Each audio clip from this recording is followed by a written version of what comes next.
Let's start rolling the video for everybody of Detroit. At first, it's some pretty scenes, but then it gets into the collapsed buildings, the ivy growing up. Every time I send Aaron Dykes and Rob Dew or Rob Jacobson or Jason Douglas or other camera guys out to different parts of the country to do interviews or to show the collapse of Detroit, the fall of Detroit, the TSA asks, what are these cameras? And they say they're cameras. Well, what are they for? Well, and they get in their face. And coming back out of Canada, they're going to be on the last 30 minutes of the show today, covering their police state adventures. They got held at the border until they could get a hold of us at the office, until we could dig out the original receipts for the two $5,500 cameras. They're not even that expensive of cameras. You know, they're decent high-def prosumer. A professional camera is like 20 grand. These are prosumer.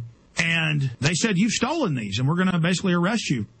And they said, no, we crossed the border. We did interviews. We're back. And they said, you must see you're guilty until proven innocent. They said, you may have stolen these. Are you looking for somebody who stole something? And they said, no.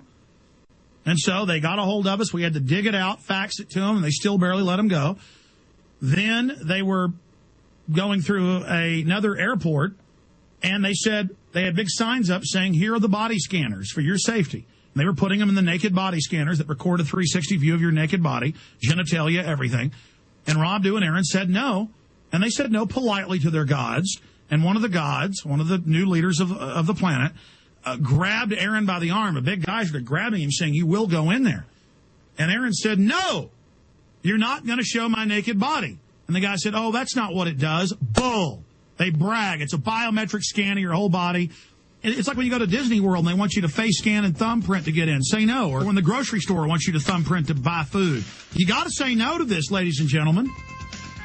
And in America, they think they're supposed to put their filthy hands on you when you say, look, you're not putting me in your Nazi machine. The collapsed buildings, the ivy growing up. Start getting into that. What was that like? It's incredible. You're driving down blocks. You'll see beautiful houses with new paint jobs right next to burned down houses. Empty lots where there used to be, 100 houses on the block. Now there's one, maybe two, maybe three. You'll see that all over the place. They call them urban prairies now. Yeah, that's the new word for it. And this guy was telling us how the neighborhood he used to live in, he used to be able to stick his hand out and touch his neighbor's house. And now you go through the neighborhood and it's one house, then empty lot, empty lot, empty lot, another house, then a burnout house, then empty lot, empty lot. They're just systematically tearing down Detroit. And you can see it coming up now. You can pull up the USA Today article. Obama says demolish U.S. cities for environment. In fact, people don't believe it. Pull it up. Iron happened it. This one's out of London Telegraph. U.S. cities may have to be bulldozed in order to survive, and they go on to say it's for the environment. And so we're going to come back into that briefly. But then also, you had the experience of not being able to come back into the U.S. They said your cameras were stolen.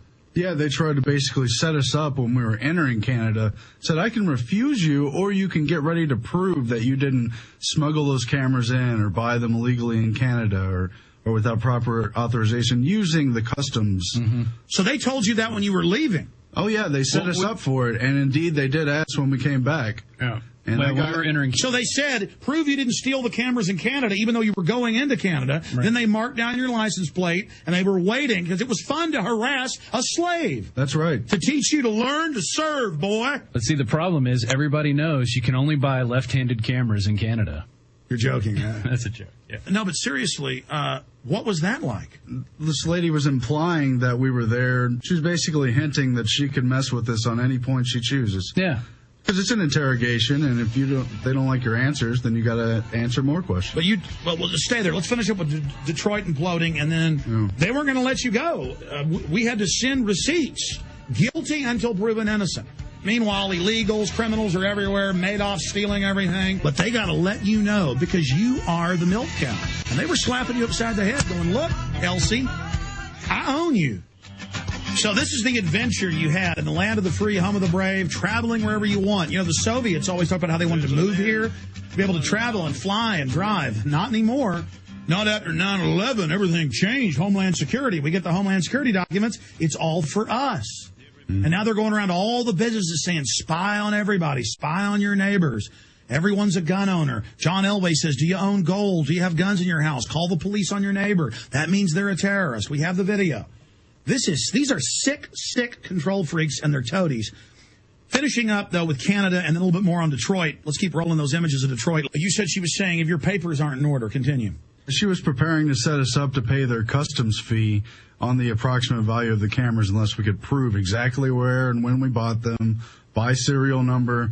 We were told if we didn't... Now, was this the U.S. or the Canadians? This was the Canadians telling us we weren't going to get back into the U.S. unless we could prove we bought our cameras in the U.S. and not in Canada.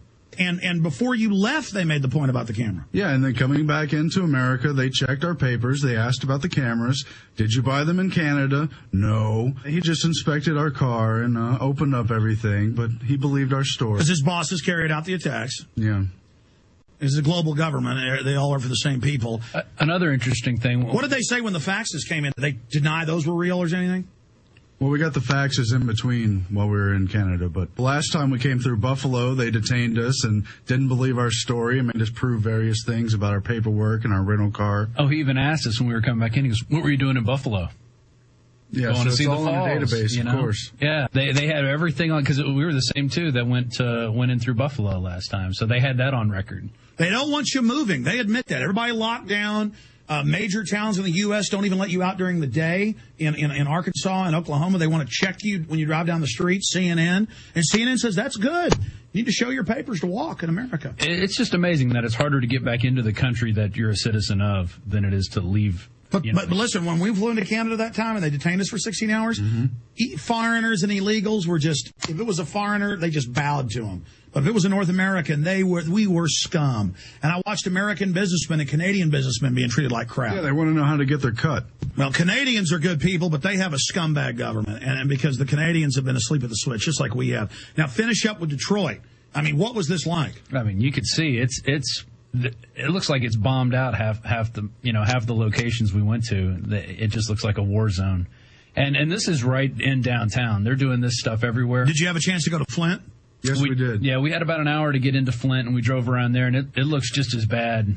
And they bulldozed 1,100 homes there. They're planning to bulldoze 3,000 more. Here they are, bulldozing. We saw this bulldozer pulling up what used to be a perfectly good foundation. And this is deindustrialization. This is what the globalists wrote about. In Fall of the Republic, you cover all of this. Maury Strong's quote. Here I have the Rockefellers, Dr. Richard Day of Planned Parenthood. We'll all be interconnected. And that's what they're doing. The Packard plant closed starting in the 60s. We were in there. And now they're finishing off the job with the current bailout. And put that all in a file. I want this in the film because this one's really going to be about the deindustrialization and the eugenics. Each part of the world will have a specialty and become interdependent. The U.S. will remain a center for agriculture, high-tech, communications, education, but heavy industry would be transported out. That's 1969, and it's happened now. And we know the bankers set up the crises. And then we get the documents how they're going to take our kids. Did you see in England where their parents have to have a license to be in public with their kids because they may be a pedophile? Soon we won't be able to travel. So it was good to be able to get this video before we're not allowed to travel.